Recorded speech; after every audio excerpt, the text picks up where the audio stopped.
দেবী মাকে দেওয়া 15 দিনের শর্ত অনুযায়ী আজ দেবী মায়ের কথা রাখতে এবার ঘুমন্ত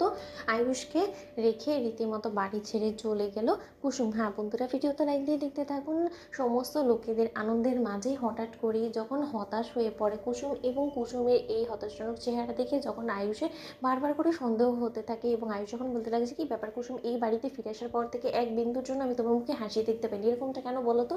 আজকে আমাদের এ বাড়িতে আমাদের ঘরে এক ছাদের তলায় আমরা একসঙ্গে থাকবো, এটা আমাদের প্রথম রাত, কিন্তু তা সত্ত্বেও তোমার মনে সেরকম কোনো আনন্দ নেই কেন বলো তো? অন্যদিকে ইন্দ্রাণী গাঙ্গুলি যখন আয়ুষের ঘরে কুসুম যাওয়ার আগেই যখন ইন্দ্রাণী গাঙ্গুলি কুসুমকে বলতে লাগে যে কুসুম, মনে আছে নিশ্চয়ই যে আজ 15 দিন সম্পূর্ণ হয়েছে এবং তোমার কথা অনুযায়ী আমি আয়ুষকে আমার বাড়িতে ফিরিয়ে এনেছি, তার পরবর্তীতে তোমার কী করণীয় সে নিশ্চয়ই তোমার মনে আছে, আমার নিশ্চয়ই নতুন করে তোমাকে মনে করিয়ে দেওয়ার কোনো প্রয়োজন নেই। অন্যদিকে কুসুম যখন বলতে লাগে যে আমাকে মনে করিয়ে দেওয়ার আপনার কোনো প্রয়োজন নেই দেবীমা, আমি যাওয়ার পথে আপনার ছেলেকে আপনার হাতে তুলে দিয়ে আমি অনেকটা দূরে চলে যাবো, যেখান থেকে কিনা ছোটো সাহেব কোনোদিনও আমাকে আর ফিরে পাবেন, এবং কোনোদিনও আপনি ভাববেন না যে আমি আর ছোটো সাহেবের জীবনে ফিরবো, তার কারণ আমার সঙ্গে ছোটো সাহেবের সমস্ত হিসেব নিকেশ সমস্ত কিছু চুকিয়ে মেয়ে বাড়ি ছেড়ে চলে যাবো। অন্যদিকে আয়ুষ যখন কুসুমের কোলে ঘুমিয়ে পড়ে, ঠিক ঘুমন্ত অবস্থার সুযোগটাকে কাজে লাগিয়ে আয়ুষ যখন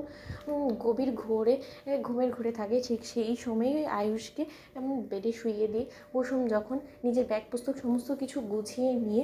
আয়ুষের ঘর থেকে বেরিয়ে পড়ে, এবং আয়ুষের পা ছুঁয়ে আশীর্বাদ নিয়ে বলতে থাকে যে ছোটো সাহেব, আপনি আমাকে আশীর্বাদ করুন, আমি যাতে জীবনে সমস্ত লড়াইয়ে লড়ে আমি যাতে আপনার মুখ উজ্জ্বল করতে পারি, কারণ আমি যে প্রান্তেই থাকি না কেন পৃথিবীর সবসময় আমি আপনার কুসুম এবং আপনার ভালোবাসার মানুষটাই থেকে যাব, এবং আপনার নামে আমি রোজ স্মৃতিতে সিঁদুর পরবো, সে আমি যতটাই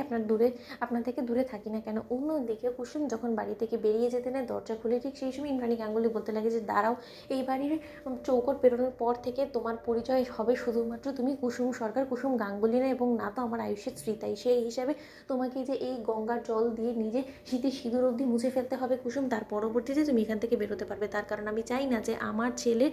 কোনো রকম কোনো স্মৃতি নিয়ে বা কোনো রকম কোনো চিহ্ন নিয়ে তুমি এই বাড়ি ত্যাগ করো। ঠিক সেই সময় কুসুম যখন বলতে লাগে যে দেবীমা, আপনি হয়তো এখন গঙ্গার জল দিয়ে আমার স্মৃতি থেকে সিঁদুরটা মুছে ফেলবেন, কিন্তু তার পরবর্তীতে কী করবেন বলুন তো? আমি যে পৃথিবীর যে প্রান্তেই থাকি না কেন আমি তো ছোটো সাহেবের নামে প্রতিনিয়ত স্মৃতিতে সিঁদুর পরবই, সেটা করা থেকে তো আপনি আমাকে আটকাতে পারবেন না, তাই না? অন্যদিকে ইন্দ্রাণী গাঙ্গুলি বলতে লাগে যে কথা না বাড়িয়ে যেটা তোমাকে আমি করতে বলছি কুসুম তুমি সেটাই করো, ইদানিং বড্ড বেশি কথা বলতে শিখে গিয়েছো। আরেকটা কথা,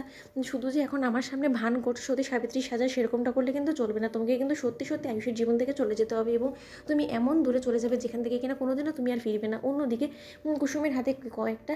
ব্ল্যাঙ্ক চেক তুলে দেয় ইন্দ্রাণী গাঙ্গুলি, এবং বলতে লাগে যে দেখো, আমি এতটাও নিষ্ঠুর হতে পারবো না, তার কারণ আমার ছেলের সঙ্গে যখন তোমার বিয়ে হয়েছে তাহলে তো ওর তোমার প্রতি দায়িত্ব রয়েছে, তাই সেই হিসেবে তোমাকে চেকগুলো দিলাম। তো বন্ধুরা, লাইক এবং শেয়ার করো, সাবস্ক্রাইব করো।